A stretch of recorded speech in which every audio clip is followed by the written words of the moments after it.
આજે સુરતમાં 600 થી 700 રૂપિયાની ડીશ આપીને અમારી ફુલકણી પ્રજા પોતાનું સ્ટેટસ બતાવવા સુરતના મોંઘામાં મોંઘી કેટરિંગ કંપનીને કોન્ટ્રાક્ટ આપી પોતાના સગા વહાલાને ભોજન પ્રસંગ માટે નિમંત્રે છે। હું આ બધા કેટરિંગ વાળાને ત્યાં રસોડામાં આટા મારું ત્યારે જીવ બળીને ખાખ થઈ જાય તેવું દ્રશ્ય જોવા મળે।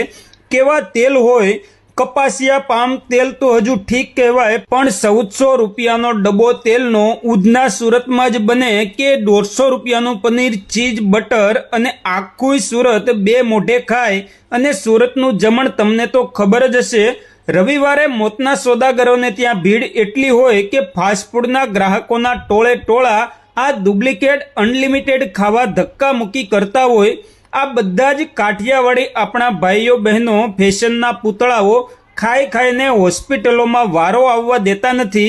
જેટલા ડોક્ટરો હોય બધા હાલી આવો સુરતમાં, ધમાકેદાર ધંધો જામ્યો છે। અહીં આપણો સમાજ રાત દિવસ પૈસા પાછળ પાગલ છે, તેમ બુદ્ધિના બારદાનો ખાવા પાછળ પણ મોંઘી ફાટ ડીશો આપી પોતાના પ્રસંગમાં સગા વહાલા સંબંધી મિત્રોને બોલાવી વહેલાસર મારવાના અને હોસ્પિટલ ભેગો થઈ જાય તેવું પેટમાં ધાબડી દેશે।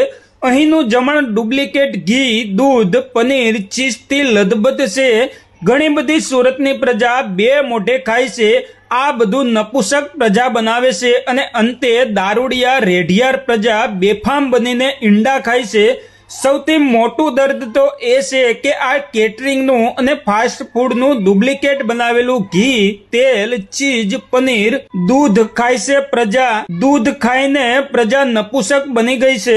આ કઠણાઈ કોને કહેવી? અને આની સાબિતી જોતી હોય તો સુરતના ખૂણે ખૂણે દરેક ચોકમાં ખુલેલા IVFના અને ટેસ્ટ ટ્યુબ બેબીની હોસ્પિટલ, દવાખાનાના રાફડા ફાટ્યા છે। એ છે દરેક ચોકમાં ફલાણા IVF, ફલાણા IVF, માં બનવાનો આનંદ એવા બોર્ડ ટીંગાય છે। આ ગુજરાત અને ખાસ કરીને સુરતની પ્રજાને ભાન જ નથી, ન કરી પૈસા બનાવવા પાછળની આંધળી દોટ અને રોજે સાંજે બધા ધંધેથી આવીને ખબર કાઢવાનો ધંધો બેનકાબ ખુલ્યો છે।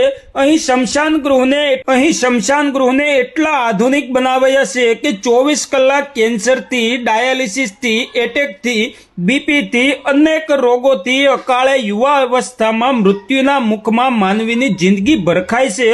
આ બધું જ રોજબરોજની જિંદગીનું સત્ય જણાવી રહ્યો છું, પરંતુ સુરતમાં મોટા મોટા મોટિવેટરો, નેતાઓ, હિન્દુ સંસ્થાઓ, ટ્રસ્ટીઓ, આગેવાનોના પૂતળાઓ, કરોડપતિઓ, બુદ્ધિજીવીઓ કોઈને કંઈ જ દેખાતું નથી। સરકારને તો આરોગ્યનું બિલ આકરી આંકડાની માયાજાળ રચી પોતાની ખીચડી પકાવવી છે। પુરવઠા ખાતાને તો સાંજ પડે અને માલ મલાઈ મોઢામાં મૂકવાવાળા પોતાના પાળેલા કૂતરા હપ્તા આપી જાય છે। પ્રજાના પ્રતિનિધિને કોણ જાણે ભગવાને લોઢાના મીંદડા બનાવ્યા છે તેઓ આંખે પાટા બાંધી ધૂતરાષ્ટ્રની જેમ શાસન કરે જાય છે।